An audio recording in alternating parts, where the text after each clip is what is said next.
everyone. Welcome back to In the Mix. I'm Alexa Manful. And I'm Petra Rich. We have some exciting things in store for you today. To literally kick off the show tonight, here's a story about a free women's karate session held here in Norfolk that I had a pleasure of attending. Man, those ladies were tough. I'm here with Miss L from ODU's Women's Center in collaboration with Norfolk Karate Academy. They held a free women's self-defense workshop in hopes of training these women to be physically prepared in any harmful situation. Immensely beneficial. It creates an awareness and then a sense of empowerment for all those that come in, whether they're students, staff, community members, you name it. Today's class, I think we're almost at capacity, and that's a beautiful thing. I saw. Just so that they can go out and not be as apprehensive to people that may come up on them on the street. All right. According to statistics, 1 in every 5 women in college undergoes some sort of physical abuse in their relationships. Miss L explained the ways this karate class will help women who are abused in relationships. I think it would be beneficial because they will have those tools, the tools to circumvent an attack, at least deter and be able to kind of run away and get to safety. All right. There are multiple ways you can learn about the services the Women's Center has to offer, including one of which, of course, you can call Norfolk Karate directly or contact the Women's Center either via email at womencenterctr@odu.edu or via our telephone 757-683-4109 or just come by because the Women's Center has a beautiful collaborative effort and we basically front the cost for today's session. Every month we hold one of these. I know there was a local institution that kind of had a situation to arise, and working in the Women's Center, I thoroughly understand the concern that citizens have. So to see the numbers today is concerning but rewarding, if that makes sense. But for the most part, we are here every month, different times, sometimes on Saturdays, sometimes during the week, you name it. Next month, we're going to be having a yoga session, and we would love to have people come out to that. All right. Now, could you tell viewers how they could find out about this? We're on ODU, so WODU. Do you click do you type in Women's Center? How would I find out about this? If you get the morning announcements, you can look on the announcements. You can also look on the TVs around. We have literature and flyers all throughout the campus. They're dispersed. We do tabling events in the web. And, of course, our social media, our Facebook, Twitter, Tumblr, you name it, we broadcast. Twitter? Mm-hmm. All right, so stay up to date on your Twitter. Yes. All right, thank you, Miss L. You're welcome. Oh, wow. I didn't even know about that event. Yeah, it's crazy, and people do not know about the amazing events that the Women's Center here at ODU has. That's something that I definitely want to look into and take advantage of. Empowering women is so important so that we don't see stories like the one in the short film we have coming up next. Directed by WODU's own Dominique Pierce and starring our own director, Sina Khalil. What's interesting about this film is that it was made for cinematography class here at ODU, and it's a silent film. Let's take a look.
Oh, wow, that was awesome. It really got me thinking. Yeah, it had such a deep message to it. We have such a wide variety of real talent here at ODU. Speaking of talent, Kenneth had the opportunity to catch up with an up-and-coming clothing line called Deuce America. I always think it's really cool when students start their own brand while in college. With all the resources and the networks that we have on campus, this is the perfect time to start and expand a business. I've seen people wearing that brand all over campus. It's cool to actually get to hear the owner's background story. Definitely. It sure is, especially for current students that want to be entrepreneurs in the future. It's definitely a step in the right direction. Play it cool.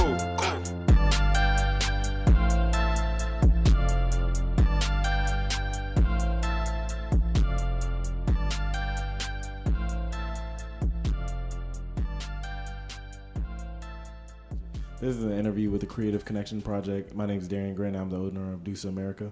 The Neighborhood Finesser collection is my first major sub-collection outside of Deuce. Like, everything else will say Deuce in some way, shape, or form on it. But this was the reason why I came up with the Neighborhood Finesser collection was because, believe it or not, this nice house that you see me living in, we were almost about to get evicted out of it for reasons I'm not going to state in this interview, but basically facing eviction, like that put a lot of stress on us with school, with like in our relationships. Every single one of my roommates, all four of them. So we just had to finesse, and we were finessing in any way, shape, or form. And the Neighborhood Finesser, it appeals to a lot of people because, I mean, you know, the word finesse is just a big thing right now, and it's just, this is really for the people that make something out of nothing. Neighborhood finessing is really just when the odds are stacked against you and you still make something happen out of it. And that's why we have Neighborhood Finesser on the sleeve, Neighborhood Finesser on the chest. I even have a Neighborhood Finesser hat on the way as well. But that's what Neighborhood Finesser stands for. And this is pretty much my most major social media collection thus far. Coming up, I'm actually getting back to the basics. My original release, which was this shirt, the blue shirt right here, where I dropped probably, I want to say I had 10 colors of this shirt. 10 colors of just red, blue, orange, purple, yellow, green, all of those colors with this basic logo on it. And this was my second best release behind the Strawberry collection, but people really just love the idea of simplicity. So I'm gonna get right back to that, but I'm gonna do it in a different way. I'm gonna do this exact shirt just with better quality, with better products. So that's what to look out for. Also, sometime in June, it's looking like mid-June, we're throwing a Deucepalooza 2. That was a big hit. That's pretty much what put me on the map out here in the 757 was we had a beach party last year called Deucepalooza, and we're having a Deucepalooza 2. Deuce stands for Dress Under Stress Apparel. The Deuce America was the original name, but I've kind of strayed away from it. It just gives it kind of like an official feel when you just say Deuce America, but people also just say Deuce. Basically, my father told me to use your popularity to make money, and at the time I was coming to the end of my freshman year, and I was just broke. You know, all of us were broke. So he was just like, before you come home, like, either you can get a job back at home or you can just do something else. And it was like, you know, most people just rap when they use their popularity to make money. So I was like, let me go a different route. And I was already into dressing and whatnot. So I was like, you know, let me start my own clothing line. Okay, so basically, anybody that's starting a business, this is also advice for other people trying to start a business. Every single dime that you make should go back into your company. You will make a profit, but the profit should go right back into the company, especially in the developmental stages of your company. But basically, organization is key. I had to go through different websites, different bank accounts in order to get a good, solid system working. I didn't just wake up and have this company going the way that it's like running smoothly now. Like, it was a process. I went from using Store Envy. Store Envy wasn't the best website I should have been using. They ended up screwing me over with some money, so I ended up going to Shopify. I've never had any problems with Shopify, so it's just going through different things like that. That's how I keep my funds separate. And I also, like, pretty much, if I even spend a little bit of the money that I make with this, I replace it with the money that I make with my actual job. You never want to just be a strictly entrepreneur, But it's like, if that's what you want to do, that you can do that as well. So basically, I'm gonna walk you through like just a hypothetical schedule for Dusa. So say for instance, I release some shirts January 1st. January 1st, it'll probably take maybe 3 weeks to a month to sell all those shirts. Every single dime that I got from that release will go right back into the next release. So before I've even sold all the shirts, I would have already contacted my vendor, like, yo, I need more shirts, I need this, that, and the other. And I'm always working. I literally have probably 20 more designs in my pocket that I can just drop whenever. But basically, you want to make sure you have everything ahead of schedule. That's key. Don't wait till you have sold out of everything to then order more stuff. You want to have things like just going in a smooth rotation, because that just keeps the money constantly coming in. And that's also something that I've learned over the process, because in the beginning I would wait.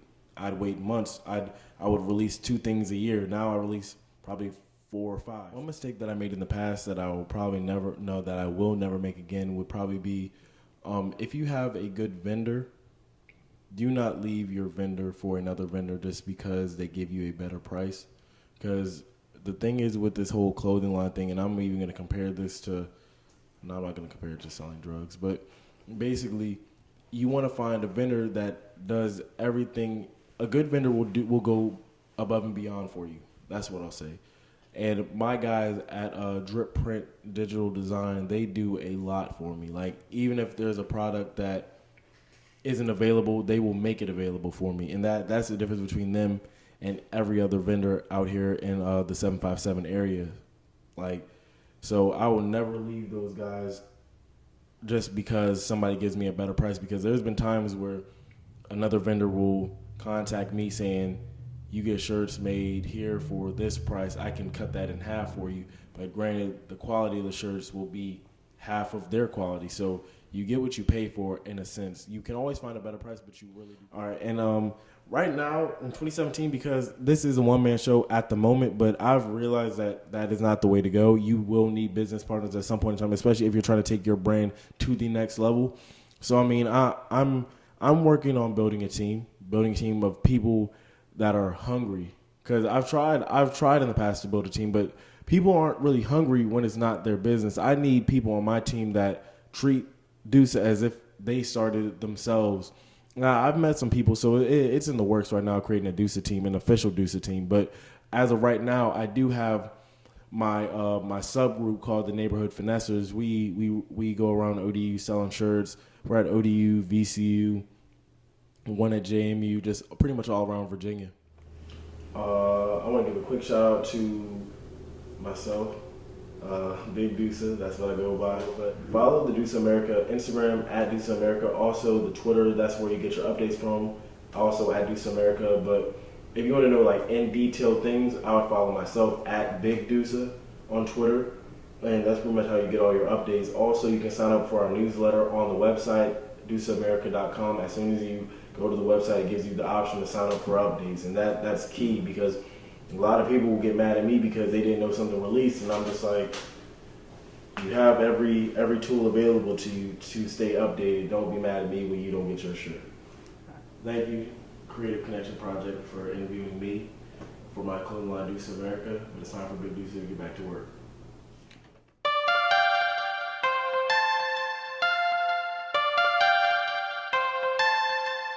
Molly.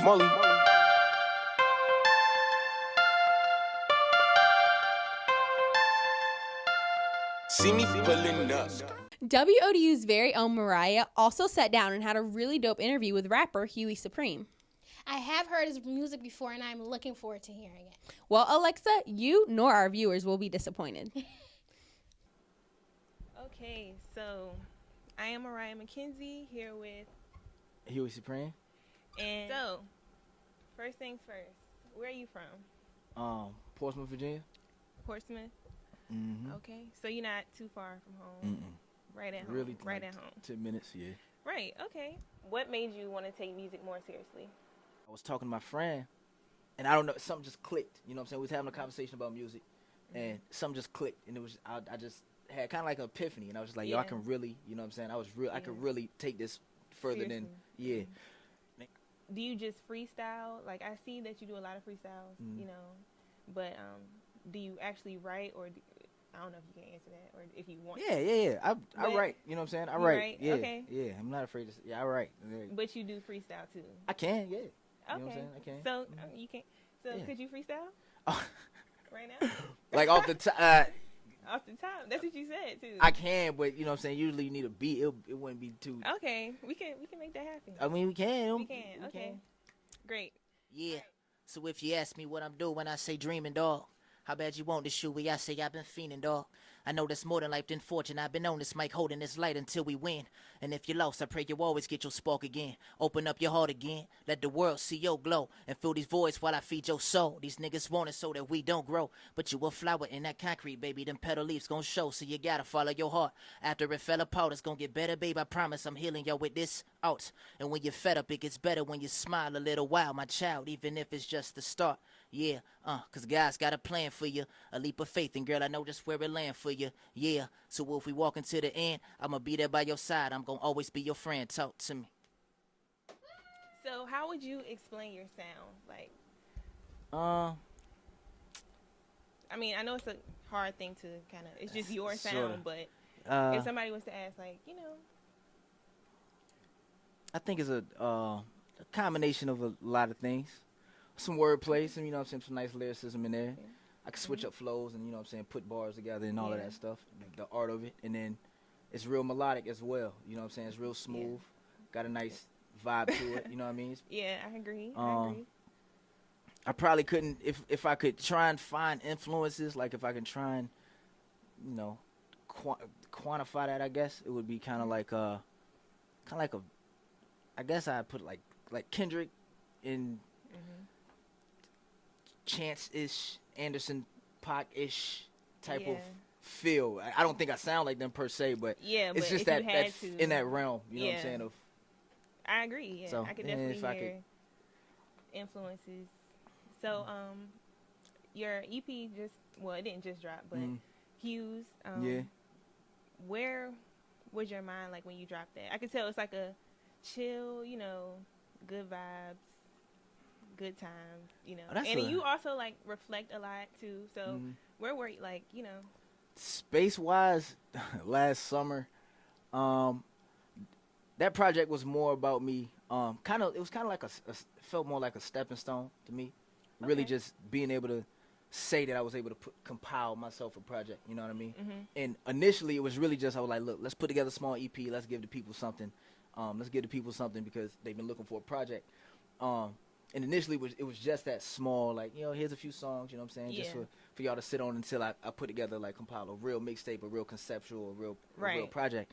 But I was talking to a friend of mine, and he told me, like, look, if you're gonna do something, man, you might as well put y'all into it and go all the way. So we was like, yo, you know what I'm saying? This is pretty good, you know what I'm saying? This is a good 7 songs. This is a good 6, 7 songs. It is. So let's put it together. Let's treat it like it is a real, you know what I'm saying? If it like it really is something. So that's what we did. But my state wise, it was just really like, it wasn't really the focus on type too conceptual. You know what I'm saying? It really wasn't like that. It was just like try your best to give them a full package. You know what I'm saying? Give them some raps, give them some melodies, give them some cool. You know what I'm saying? So that's basically all that was. So that's where my head was at. You know what I mean? Yeah, it's trying to just get better. Really. When I first heard it, because I just heard it for the first time. But I was like, wow. You know what I'm saying? Like, I was kind of sleeping. You know, everybody was, like, I heard about, I think you had a performance at the Norva, I think. Yeah, so that's when I first heard about you. And then I was like, oh, okay, you know, he's doing his thing, you know. But I never actually took the time to listen to your music. But well, better late than never. Right, so, you know, I mean, I'm not mad at it. So yeah, so that's great. So speaking of that performance, how was that like you from Portsmouth, so I'm sure you've been riding past the Norva, you know, plenty of times. So how does that feel to have performed there? That felt amazing. I was on a crazy high. Excuse me. I was on a crazy high after that show because I've seen Mac Miller on that stage. Big Crit's been on that stage. Currency, I've seen, you know what I'm saying, front row Kendrick Yeah. Lamar tickets, you know what I'm saying, Oh, seeing him on yeah. that stage. And then for me to be able to do that, no matter what level it's at, whether you performing in front of 10 people or 300, Right. 400, or you sell the whole venue out, you know what I'm saying? Exactly. Yeah. No matter what level that is, it was crazy for me to be able to do that and get up there with a, you know what I'm saying, and really be able to put my hand in my catalog and be able to perform whatever it is because I had such a, you know what I'm saying, a good amount of time. Right. And the turnout was really nice, so it was beautiful, man. I loved it. I really enjoyed that, you know what I'm saying? So that was good, and I'd be looking forward to doing it again. I've been riding that wave was just crazy, that Norva show, man. It was right after the project dropped, so everything just kind of lined itself up, you know what I'm saying? It really just worked itself out, man. It was so fun. It was real good. Yeah. So what rapper inspired you the most? J. Cole. Easy, probably easy, you know what I'm saying? Yeah. I was born in Fayetteville. Oh, So, really? Yeah, I was born in Fayetteville, North Carolina. And when I was listening to not even his first project, man, I listened to the first song, not his first song, but the first time I heard him was like 2008, early 2009. And he kept saying Fayette 9, but I didn't address it as, but he kept saying he was from North Carolina. He kept saying, using this phrase, Fayette 9. But I moved out of there too early to understand that term. So it was like, I was like, there's no way that this dude is from Fayetteville, North Carolina. There's no way. So when I found that out, I'm just like, oh my gosh, we're from the same, like. That's actually Yeah, really so I dope. thought it was so cool. So, listen to his first and second project early on, really opened my eyes up to like a lot. And the warm up and the come up was really the first two projects that made me really love music. So I'd say he inspired me a lot. You know what I mean? Yeah. Do that. But later on, I find inspiration in like all types. You know what I'm saying? Michael Jackson, my favorite artist of all time. So I find inspiration in Bob Marley, Lauryn Hill. You know what I'm saying? All over the. Right. So, but it was him initially that. Yeah, J. Cole. So what can you tell me about 1101? 1101 is you can't see them behind me, but they excited back there. You know what I'm saying? Right. It's the all foundation. It's really just it's my family, man. It's my extended family. You know what I'm saying? It's like it's quite not too many of us, but they're my family. There's like they're my brothers outside of my biological. You know what I mean? Right. We all make up like this big puzzle piece of. So is it like a movement? Oh, 1101 is actually it was it's our room number, right? But it's a deep story. I mean, it's a pretty in-depth story behind that. But when I first started doing music, it was like it was kind of I started recording in my house. You know what I'm saying? I wasn't going out to no studios, nothing. I still record in my house, to be honest with you.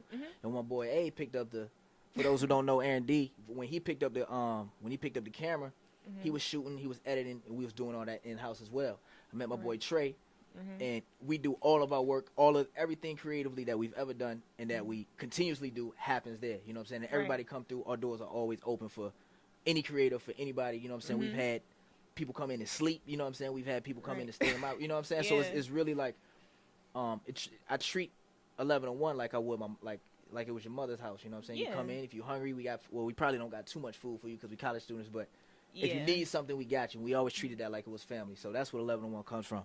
And that's basically what it is. It's a little bit more than a brand to me. Yeah, you know what I'm saying? it's But that is deeper. what it's, you know what I'm saying? It's just, if you come in 1101, you family. So, you know what I'm saying? Okay. We accept you like family. So that's what that is. That's good. So what kind of advice could you give to somebody who wants to pursue their dreams, but they like, oh, I'm in school, or, oh, I got to go to work? I could talk about that all day. What advice would I give is one, as simple as it sounds, is just do it. You know what I'm saying? Just start. It's not gonna be the greatest thing that you've ever. It's not gonna be the greatest thing that you've ever put out. It's probably not gonna be as good as you feel like you can do in the future.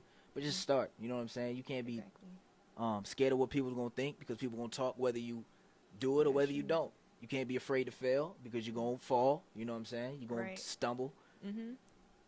Care about what you do. Care about it. You know what I'm saying? Treat it like you wanted to treat you in return one day. You know what I'm saying? So work hard at it. Understand. Are we talking about like in craft general? Or we talking about music? Anything. Or if you think of music, me personally, what I do is, or what I have done is, I treat this like I would treat a child. You know what I'm saying? You care for it. You understand where it came from. You understand who made it great and why. Whether you like it or not, whether you like what happened, you understand its roots. You know what I'm saying? And you learn from that. You learn from the best who's done it. You learn from the people who fell off for whatever reason. You know what I'm saying? Right. You try to understand how you're going to make money. You just care about it. And you treat it, you nurture it, and you nurture your own craft, you nurture your own talent, in hopes that one day it's going to repay you back. You know what I'm saying? I think that's really important for anybody starting out. And it's really as simple as just doing it. Just start. If you don't know where to start, YouTube it. You know what I'm saying? If you don't know where to start, Right. Google it. Like, it's really that simple. No matter what it is, whether you're writing or whether you're taking pictures, or, you know what I'm saying, we're in an age of technology where you can really figure out how to do anything by yourself, or just start. And it's really that, and everything will take, if you care for it and if you really care to get better every single day, the rest the stars align and it will take care. So, where can people find your music online? SoundCloud. I haven't explored the Apple Music, Spotify platforms yet, but that's real soon. YouTube, SoundCloud.com/Huey Supreme. Yeah. Okay. I'm the only Huey he's the only Huey Supreme, so it won't be hard to find. Follow me on Twitter.com/Huey Supreme. Instagram is the same. YouTube, Huey Supreme. Everywhere. Yeah. Just Huey Supreme. Yeah. Okay, well, that's it. I thank you for coming Appreciate it. out. Thank you. I feel like we had a good interview. Yeah. Yeah, so thank you. Appreciate it. Yeah. All right. Oh, wow, he's very talented. So nice to see people not only rely on their talent, but also through hard work. Exactly. The blood, sweat, and tears that people put into growing a talent are what make it so great. Speaking of hard work, have you seen our Monarchs putting so much work in? No, I actually haven't, but Kevon Robinson has all the updates for us. What's up, Monarchs? It's your boy Key, here to keep you up to date with a sports wrap-up. First, let's start out with our Monarchs men's basketball team. The Monarchs went on the road to top UAB 83-62. This is a huge win for the Monarchs, as they have lost 10 straight games on the road against UAB prior to this meeting. This couldn't be done without the help of guard Ahmad Caper, dropping 23 points, and BJ Stiff's double-double with 16 points and 10 rebounds. This win snapped a 25-game home winning streak held by UAB, and now puts the Monarchs at 15-10 at the season. Be sure to come out and support ODU this Saturday, February 18th, as they take on the Charlotte 49ers at the TED. Next up, we have our Lady Monarchs showing out for their 15th annual Who's for the Cure game, beating UAB at the TED 73-61. The theme of the game was to support breast cancer survivors, both local and afar. The game began with a powerful march of local breast cancer survivors that brought energy that carried over into the game. The Lady Monarchs had 2 players recording double-doubles to help put the game away. Janie Sims contributed with her 25 points and 10 assists, along with Destiny Young's 17 points and 11 rebounds. With his contribution, Janie Sims remains one of the top scorers in all of women's basketball. She is now the second leading scorer in Division I, averaging a little bit over 25 points a game. This win puts the Lady Monarchs at 13-10 on the season, and their next game being on the road against the Charlotte 49ers. Be sure to show your support for both basketball teams as March Madness is approaching, and we would all like to see our tickets punched to continue the success of Monarch Athletics. Thank you for the sports update, Kevon, and thank you to everyone else who contributed to this episode of In the Mix. Sadly, we are coming to a close on this episode, and we hope to see you featured in our next episode of In the Mix. If you are interested in becoming a member, go to WODUstudios.com and join today. See ya!